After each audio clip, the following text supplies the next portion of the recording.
So let's talk about the third example problem from this force vector lecture. So we went over this in class, but I wanted to talk about a couple things related to it just to make the concepts as clear as possible. So here what we're given is we have a ring that's fixed, connected to some rigid object, and we have a force vector that's applied. We have a 100 Newton magnitude force vector. It's inclined 45 degrees from the horizontal, which I guess is 45 degrees from the vertical as well too. And we're given two different directions. The U direction is oriented horizontally. The V direction is oriented 60 degrees from horizontal. So this is not the typical case that we think of with a Cartesian coordinate system where one axis is horizontal, the other axis is vertical. Here we've defined two axes, and the v-axis is not perpendicular to u, which is fine. Sometimes we like to do that, and we'll do that quite a bit when we talk about truss and truss analysis. So the problem asks us to find the projection of this 100 Newton vector. We want to project it in the u direction and project it in the v direction. And so before, when we talked about the basic kind of vector operations that we can do, we didn't really talk about projections before. We talked about what's called the components of a vector.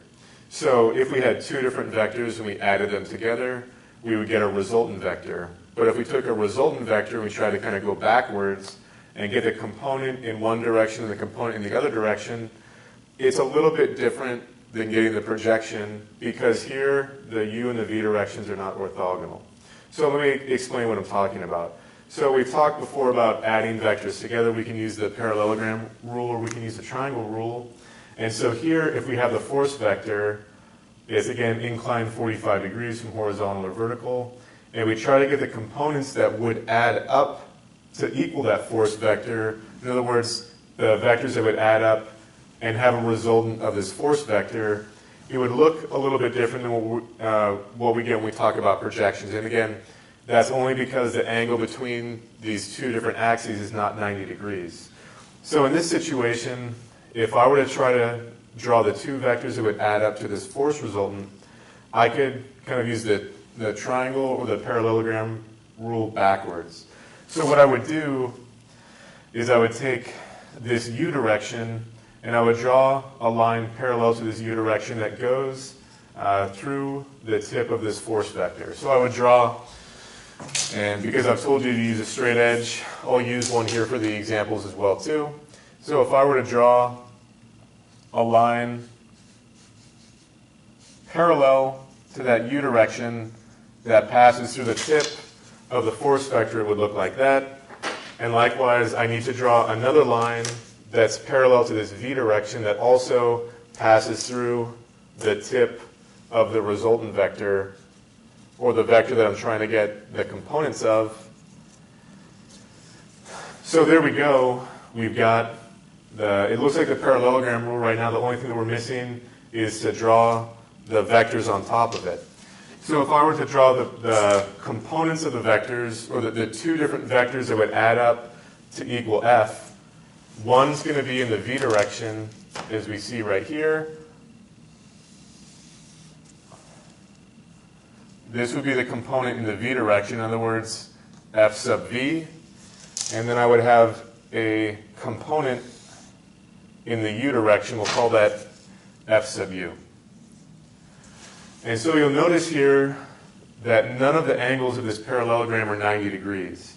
That's what we would call a component. It's like taking, it's going backwards through the resultant, or going backwards through the vector addition step that we've talked about. All right, so a projection is different. A projection, the projection of this vector in the v direction, we will form a right angle between the tips of both of these vectors. So you can see here in blue that the projection of this vector onto the u-axis means that we draw a line perpendicular to u from the tip of the given vector down to that axis. Likewise here, we have a right angle formed because we draw a line from the tip of this vector to the v-axis. All right, right angle here, right angle here. Notice the difference over here with the components. This angle is certainly not a right angle. All right, so we do this quite a bit when we're breaking up a force into different vectors. But keep in mind that if u and v were orthogonal like we're used to with the Cartesian coordinate system, we would get the same exact vectors if we were looking at components or projections. In this case, we don't. All right, so then in this case, it becomes fairly easy to answer the call of the question. It was asking us to find the projection of this force onto the v and onto the u.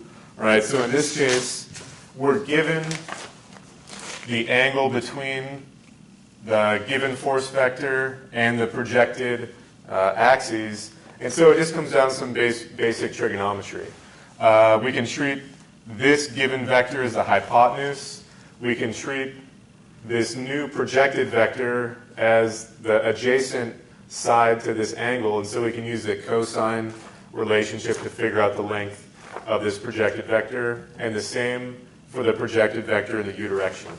So here, if we were looking at, let's calculate first the projected vector in the u direction. And so that's this vector projection right here. The angle is 45 degrees, so the relationship between the hypotenuse and the adjacent side to this 45-degree angle is equal to the cosine of 45. And so we can simply say that it's equal to the hypotenuse, which is f, times the cosine of the angle.